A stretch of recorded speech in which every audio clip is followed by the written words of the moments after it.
wabarakatuh. Selamat datang di Salting TV, di mana channel ini memberikan cerita pengalaman misteri, penampakan hantu, mitos maupun fakta dari sumber-sumber tertentu. Kita rangkum di channel ini. Tentunya kita juga melakukan penelusuran di tempat-tempat terbengkalai atau tempat angker yang jarang sekali atau tidak pernah dijamah oleh manusia. Juga kita melakukan penelusuran di tempat-tempat di mana sering terjadinya kecelakaan atau hal-hal tentang mistis. Untuk melanjutkan video ini, jangan lupa subscribe, bunyikan lonceng, like, dan komen. Dan sekarang kita lanjut ke video yang akan kita tampilkan. Assalamualaikum warahmatullahi wabarakatuh. Halo sobat Salting TV. Kita kembali di Cerimis, cerita misteri Salting TV. Berhubungan kemarin saya membuat cerita misteri, ada percakapan dan ada suara yang tidak jelas. Ini ada request dari teman-teman atau dari sobat Salting TV yang lain bahwa langsung cerita seperti biasa. Oke. Di sini saya menceritakan suatu hal ya, suatu cerita misteri. Ini terjadi pada tahun 2013 mungkin ya, 2013-2012 seingat saya itu. Ini yang mengalami kebetulan teman saya sendiri dan dia bercerita tentang rumah hasil korupsi. Ini beneran ya, ini cerita beneran. Dan seperti biasa sebelum lanjut, jangan lupa untuk klik tombol subscribe, bunyikan lonceng, dan like. Dan terima kasih bagi yang sudah berlangganan atau yang sudah subscribe dan mengikuti cerita misteri dari Salting TV ya, dan juga video-video yang lain selain Salting TV pembuktian ke tempat-tempat angker, tempat-tempat terbengkalai, cerita mitos maupun fakta di tempat lokasi tersebut yang terjadi kecelakaan dan lain-lain. Kita juga menampung atau menerima cerita-cerita misteri dari kalian. Jadi bisa DM. Dan juga jangan lupa ikuti juga mulai dari Facebook, TikTok, Instagram, Twitter, Salting TV. Oke, kita akan lanjut. Jadi ceritanya seperti ini. Zaman dulu masih di sekitar sini ya, di daerah saya sini itu ada tempat di mana tempat itu rumah peninggalan Belanda, dan rumah tersebut itu sudah beberapa tahun itu sudah tidak terpakai lah. Ceritanya ada teman saya kebetulan itu pacar atau kekasih yang menempati rumah tersebut. Kebetulan bapaknya dan ibunya disuruh menjaga atau merawat rumah tersebut, dan rumah tersebut itu dibeli salah seorang pembisnis. Kita sebut pembisnis saja ya, karena ini rumah tersebut itu lelangan bank kebetulan. Jadi sebelum dilelang bank itu rumah tersebut dibeli salah seorang juga pembisnis, cuman rumah tersebut itu hasil korupsi seperti itu. Jadi pembisnis itu beli ada 3 rumah, cuman yang satu rumah ini ditempati dia direnovasi, ada rumah joglonya, ada gerdu tempat penjagaan ya, tempat penjagaan sapam, ada rumah joglo untuk tamu-tamu, dan ada rumah tersebut sudah direnovasi. Sebelahnya pun mungkin mau dibuat kos-kosan atau enggak tempat keluarga ya, ruang-ruang keluarga atau teras juga mungkin bisa jadi. Soalnya kata teman saya ini, kita sebut teman saya itu Mas Tony gitu aja ya, Mas Tony. Dan yang pemilik rumah kita sebut Pak Sember gitu aja ya. Oke. Nah, Pak Sember ini membeli rumah tersebut, keadaan sudah direnovasi. Sedangkan sebelumnya rumah itu sudah beberapa tahun mangkrak ya, tidak terpakai. Dibelilah sama Mr. X. Saya nggak bisa sebutkan namanya ya, meskipun kita sudah tahu namanya. Mr. X ini membeli rumah tersebut itu seharga berapa ratus juta. Itu ada 3 rumah. Nah, herannya rumah itu kan terpakai. Selang beberapa tahun kasusnya terungkap. Dia membeli rumah dari uang dari mana, hasil dari apa, itu terungkap. Akhirnya 3 rumah tersebut itu kosong, tapi rumah satu ini dibeli sama Pak Cyber tadi ya. Pak Cyber membelinya seharga berapa ratus juta gitu. Itu sudah keadaan tinggal 20% jadi. Nah, itu dibeli. Kebetulan Pak Cyber ini masih sering ke luar kota. Akhirnya Pak Cyber ini dia memanggil orang, kita sebut Pak Sabar ya. Pak Cyber, Pak Sabar. Pak Sabar itu disuruh menjaga rumahnya. Rumah tersebut dijaga oleh Pak Sabar. Nah, kebetulan Pak Sabar itu memiliki keluarga yang ada keluarga 3 anak perempuan, 1 laki-laki, istri dan cucunya. Tapi yang menempati itu cuma Pak Sabar, istrinya, anak perempuan, dan 2 cucunya, sama titipan juga apa ya gading sama cucunya katanya itu. Dan kebetulan itu kan sama keluarganya itu mereka tinggal di tempat itu.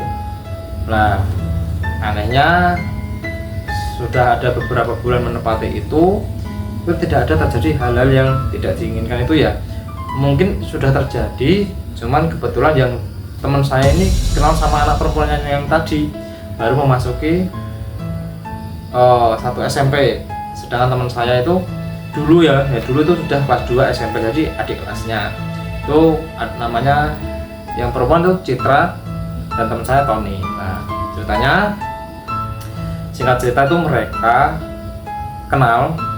Nah, saling kenal beberapa bulan, mereka tuh kebetulan dekat. Biasalah kalau zaman dulu ada namanya cinta monyet yang dimana mereka tuh saling kenal dekat ya.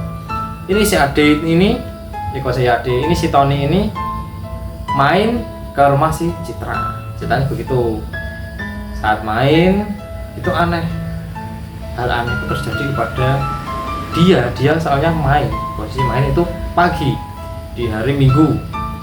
Di hari Minggu itu dia main, tiba-tiba itu jendela beberapa tempat itu kan dibuka jendelanya. Ada satu jendela tanpa ada angin, tanpa ada orang tuh buka nutup sendiri. Jebrak seperti itu. Nah, setelah ada suara itu jebrakan jendela itu disamperin sama si Tony, dibenerin. Kok aneh. Dan dilihat di ruangan itu cuma ada kasur sama lemari. Setelah dibenerin jendelanya itu kembali lagi jebrak. Si Tony pun bilang kepada si Citra, ini gimana kok nggak ada angin, nggak ada orang, kok jendela bisa bergerak sendiri begitu kan. Dan akhirnya pun si Tony memberanikan diri, aku minta izin mau ke kamar tamu yang ada jendela tadi. Ya, masuklah ke kamar si Tony, kosong, nggak ada orang, nggak ada apa-apa. Tapi lucunya saat Tony kembali keluar itu malah ada suara orang berantem, barang-barang jatuh, lemari digedor dan lain-lain, terus brak seperti itu kan. Disamperin lagi sama si Tony, kok disamperin nggak ada apa-apa, dan Tony pun mulai merinding. Nah, setelah itu kan Tony keluar. Kebetulan saat Tony main itu keluar di luar rumah, itu bilang sama bapak ibunya Citra, meminta izin mau ke sana pada saat malam hari. Cobalah Tony ke sana malam hari. Si Citra pun juga memperbolehkan, soalnya kan lagi deket ya, namanya cinta-cinta seperti itu. Mereka main saat malam. Nah, itu setelah Isya si Tony main malam hari itu ya. Saat datang itu aneh, hal yang keanehan terjadi itu saat malam setelah Isya itu sekitar katanya itu sekitar jam 8 malam kan mereka asik ngobrol tuh, habis bisa ngobrol itu ada yang lempar dari atas rumah, brak, itu ada katanya ada batu segini dilempar balik sama si Tony ke tempat kan, atau datang lagi batunya brak tambah besar segini gitu. Nah saya malah merinding ini. Dan itu pun si Tony duduklah di tempat pendopo, biasa ya tempat tamu. Tony itu kebetulan sendiri. Citra masuk ke dalam mau ngambil minum mungkin ya, mau ngambil minum atau apa di dalam. Tony sendiri dan dia tanpa sadar melihat sosok hitam lewat dan mata merah besar. Tapi si Tony pun memang orangnya tenang, dia nggak berpikir wah itu apa, enggak, dia cuma kalem. Dan baru Citra datang, Tony pun cerita ini tempat apa sih benerannya, seperti itu. Akhirnya si Citra pun datang, si Citra bercerita ini sebenarnya bapak dan ibu disuruh jaga di rumah ini. Nah pemilik aslinya itu lagi pergi ke luar kota dan bapak ditugaskan di sini untuk menjaga. Lah pas kamu kan si Tony tanya, lah pas kamu di rumah ini ada nggak keanehan terjadi? Dan ternyata pernah katanya ada suara mbak nangis. Kebetulan itu rumah yang di tempat itu ada 7 kamar, 2 dapur, 3 kamar mandi, dan juga halaman luas plus kolam renang. Katanya si Citra itu ada mbak nangis, dikiranya mungkin kakaknya mungkin ya, padahal dia lupa bahwa kakaknya itu di luar semua. Oh iya, tapi si Citra pun menghiraukan bapaknya, ibunya pun juga menghiraukan, dianggap biasa saja gitu ya. Nah saat si Tony pulang kan itu sudah menunjukkan jam 9 malam waktunya pulang. Katanya tuh si Tony itu dibuntuti dari belakang. Dia merasa tuh ada seseorang yang sosok besar tinggi gede gitu ya mengikuti dia, tapi nggak ada wujudnya. Itu sampai di rumah dia cuci kaki di belakang dan lain-lain, dia masih kepikiran gitu, masih ada rasa penasaran untuk mengelola di tempat itu. Maksudnya masih penasaran apa sih yang terjadi di rumah itu.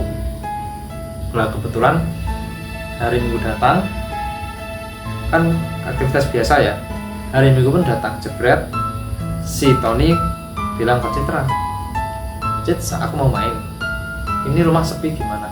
Nggak apa-apa, aku tak main ya ke rumah kamu. Akhirnya si Citra pun bilang ke bapak ibunya melalui SMS ya, dulu kan adanya cuma SMS sama telepon. Di SMS nggak apa-apa katanya, si Tony biarkan main nemenin Citra di rumah. Kebetulan Citra itu lagi cuci baju. Saat cuci baju itu ada, katanya Tony itu ada sekatan untuk mau tempat jemur baju. Itu Citra kaget bahwa ada balok gedenya segini ya, panjangnya segini, itu katanya jalan sendiri, serok gitu. Dan si Citra pun minta tolong kepada Tony untuk nemenin. Dia bilang gini, Mas tolongin saya, Mas Tony tolongin saya, itu ada balok jalan sendiri. Masa balok siang-siang ya, masa balok di jalan sendiri? Iya, tolongin.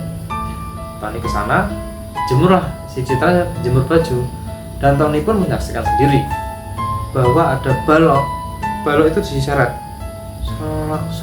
serak lah. Dan Tony pun tertuju kepada satu gambar, satu lukisan itu katanya itu saat berjalan, padahal itu gambar katanya itu gambarnya sudah gambar modern, maksudnya gambar yang asli, model asli, enggak 3 dimensi atau apa. Kan kadang ada lukisan tangan, itu enggak, itu print-printan, jenis print-printan, udah cetakan tuh gambarnya. matanya tuh menatap dia dari ujung ke ujung, seperti itu. Tatapan lukisannya seperti itu. Nah saat itu setelah Tony selesai kan nemenin Citra cuci baju, jemur, Tony pun ke atas. Kan rumahnya tingkat, maksudnya ke bawah gitu kan. Zaman-zaman Belanda kan atas terus ke bawah.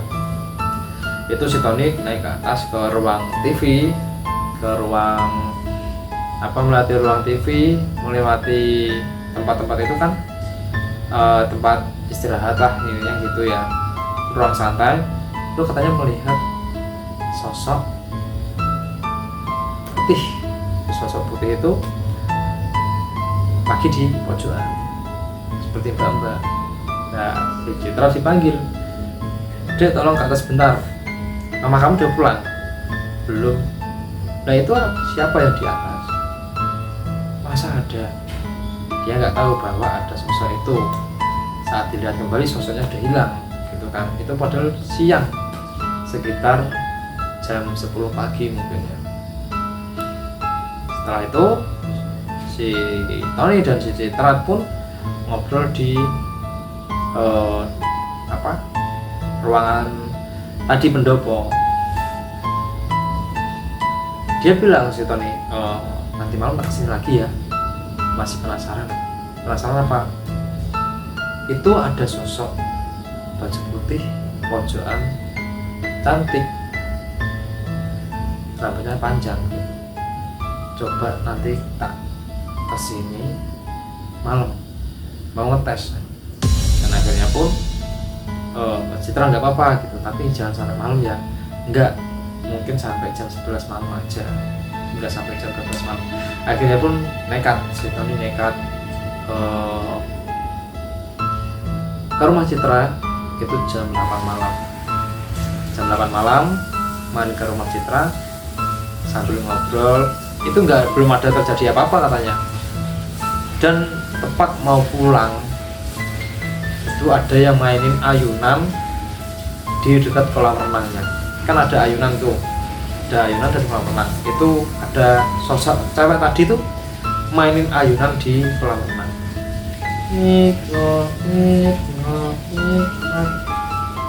Tony pun mencoba mendekat, tapi nggak ada wujudnya, cuman